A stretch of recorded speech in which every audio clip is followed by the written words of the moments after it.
Hi there, this is Ranjit, and in this video let's do the unboxing and have a first look at the Samsung Galaxy M30. The one that we have is having that 4GB of RAM, and the price quoted here is 16,490, but that's not correct. The pricing is actually 14,990. The 6GB RAM variant actually comes with 128GB of storage. As you can see, this comes with 64GB of storage, and this has that triple camera setup, and this one actually has a Super AMOLED screen, and that's still 5,000 milliamp hour battery. And in fact, it has the same Exynos 7904 SoC that was found on the Galaxy M20. So you got to just slide it like this, and this comes out, and looks like some paperwork and stuff. And even in this M30, we don't have any case, so just some paperwork and stuff. They should have actually given a case, but yeah, that's what it is. And this is the handset itself, and this is also that blue color variant.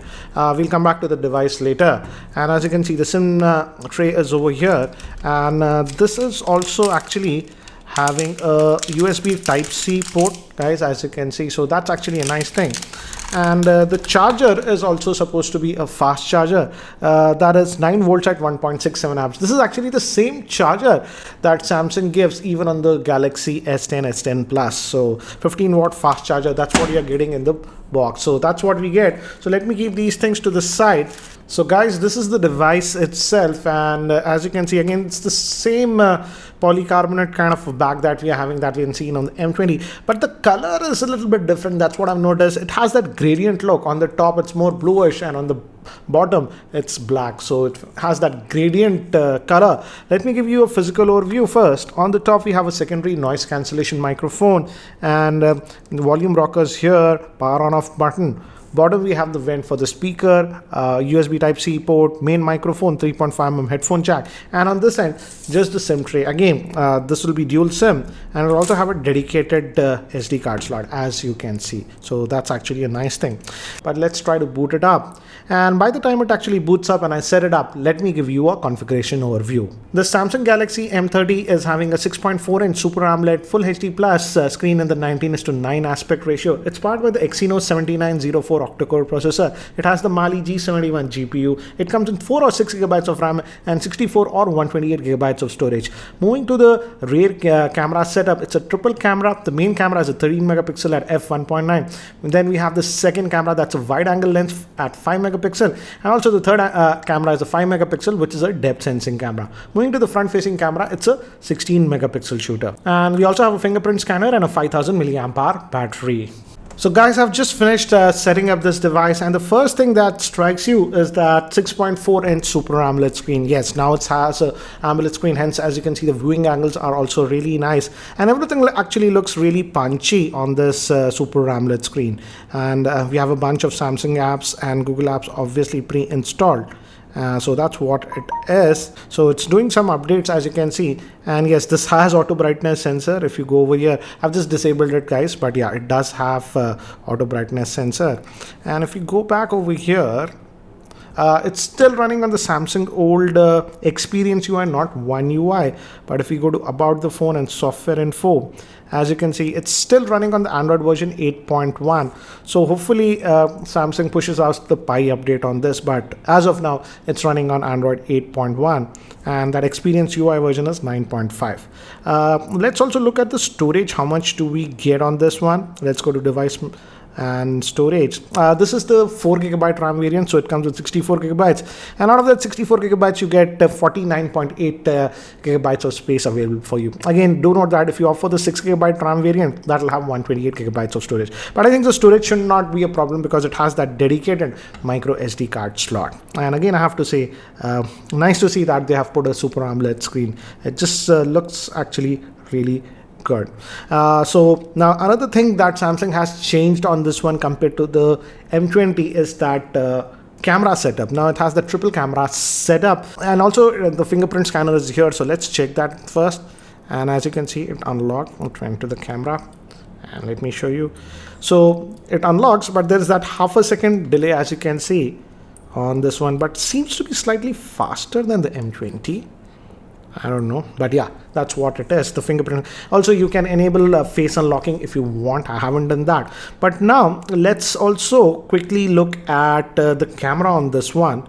And as you can see, location tagging. I'm just going to hit cancel. So this is the default camera app that you're getting. This is the same thing that we saw even the M20. So that's not a difference. And this is the wide angle lens. So as you can see, so no shutter lag or whatever whatsoever, and you can just click this one also and take it in the full screen ratio, and this is actually pretty cool in this wide angle lens, as you can see. So we have that option also on this one. And let's go back. Let's just go back to the normal mode. This is the normal mode. And let's also look at the front facing camera. It's supposed to be 16 megapixel, it says. Detected my face, and looks like some smart beauty is there. So some of the beauty mode and stuff is enabled on this one. I have removed it. I just don't like it, but it is there if you want. So as you can see, it's detecting my face, and we also have that bokeh live focus mode even for the front facing camera. As you can see, obviously we will also have that mode, live focus, as you can see, for the rear facing camera, and that 5 megapixel depth camera will be using that. Again, it obviously works better on human subjects. So let me do one thing, guys. Let me actually take some sample shots with this one so that you have a better idea. So these samples were shot with the Samsung Galaxy M30's rear facing camera, and this was regular shot. This was that wide angle lens, and again this was the regular shot, and this was again that wide angle lens. I also took some close-up shots to see how it does, and as you can see, for the most part it is doing actually a pretty good job even with close-up shots, and even when we zoom in we have quite a bit of detail. Nevertheless, close-up macro shots will come out good with this device. And again, in terms of even color reproduction, as you can see, it was doing a good job. And I really like this wide angle lens for buildings and stuff. It gives a very different perspective. So it's a nice addition to have it on your smartphone, as you can see with this sample shot. Now moving to human subject, this was a regular shot. This was that wide angle lens, and this was that portrait bokeh mode. And you can adjust the amount of background blur that you want. And as you can see, I have changed that. So this, you get that different effect. Again, this was the normal shot. This was that wide angle shot, and this was that portrait bokeh mode. And I zoomed in and noticed the skin tones, etc., are produced very well in that portrait mode. Now moving to shots taken in artificial lighting, this was regular, this was that wide angle shot, and this was that portrait mode shot. And again, one more regular shot, this was that wide angle lens, and again this was that portrait mode in artificial lighting. Moving to the front facing camera, I feel the 16 megapixel front facing camera is actually doing a very good job, as you can see from these samples. And we also have that portrait bokeh mode even with the front facing camera, and here also I feel it actually did a much better job compared to the Samsung Galaxy M20, and this was in artificial lighting conditions with the front facing camera. So guys, that's it for now for the unboxing and first look at the Samsung Galaxy M30 smartphone. And I definitely feel that in terms of display, it has that AMOLED screen, so it has that edge, and even in terms of camera performance, I feel it did actually a really good job. Definitely you saw that portrait shots were much better, and I feel the camera performance is much better than the M20 smartphone. And I also really like the fact that they still retain that 5000 milliamp hour battery with this one. So anyways, what do you guys think about the Samsung Galaxy M30? Do let me know in the comment section below. That's it for now. Thanks for watching. This is Ranjit, and I hope to see you in my next video. Take care, guys.